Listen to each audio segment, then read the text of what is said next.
हुजूर को दफन करके लौटे, तदफीन से फारग हुए, कब्र मुबारक में उतारा, हुक्म पूरा किया। कहते हैं वापस आए तो जनाब अनस से सैयदा फातिमा कहने लगी, अनस तूने भी मेरे रसूल पे मिट्टी डाली है, अनस तेरी जुर्रत हो गई थी। फरमाते उस वक़्त फातिमा का पहला आंसू गिरा और फिर 6 महीने हुजूर के बाद हयात रही, मैंने उसके आंसू ही गिरते देखे। लोग सो जाते, वो हुजूर के रोज़े पे जाके बैठ जाती।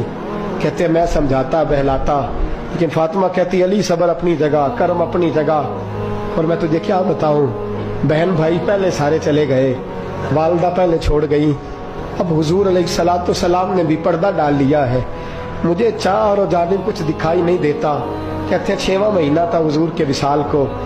एक दिन मुस्कुराती हुई फातिमा घर आई रोजे से रात को बच्चों के साथ, तो शेर खुदा कहने लगे, मैंने कहा फातिमा बड़े दिनों के बाद मुस्कुराते देखा, क्या बात है?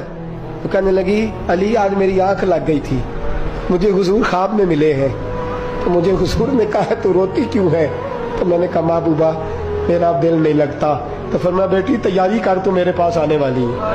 हजरत अली फरमाते बस फातिमा बीमार हुई, चंद दिन गुजरे तो मुझे बुलाया और कहने लगे अली वक्त जाने का आ गया है, ये अली के घर की है इज्जत, अली से सुनते, नबी के घर की है इज्जत, नबी से सुनते। वो जिसने मुअज़्ज़ज़ किया घराने को, हुसैन पाल के जिसने दिया जमाने को, जाने का वक्त आ गया है अली। पहली बात तो यह है कि हुजूर की नवासी जनाब उमामा से शादी कर लेना, वो हुजूर को बड़ी प्यारी है। और दूसरी बात यह है कि मेरे हसन हुसैन इनका खास ख्याल रखना।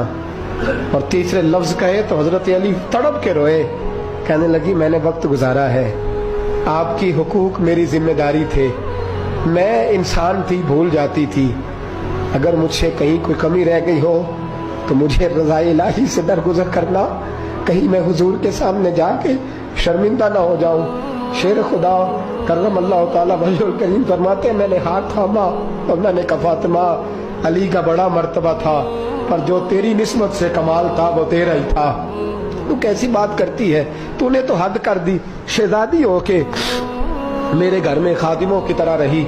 हजरत फातिमा रज़ियल्लाहु ताला अन्हा का दूसरा हुक्म ये हुआ कि मुझे रात को दफनाया जाए। और फरमाया मेरे पहले मदीने में ऐसा नहीं होता था, ये हजरत फातिमा ने सबसे पहले कहा। फरमाया मेरी चारपाई के साथ लगा के ना शाखें, चारपाई के साथ तो ऊपर ला के उन्हें ऊपर से बांध देना और उन शाखों के ऊपर एक कपड़ा डालना, मेरे कफन पर भी किसी की नजर न पड़ जाए।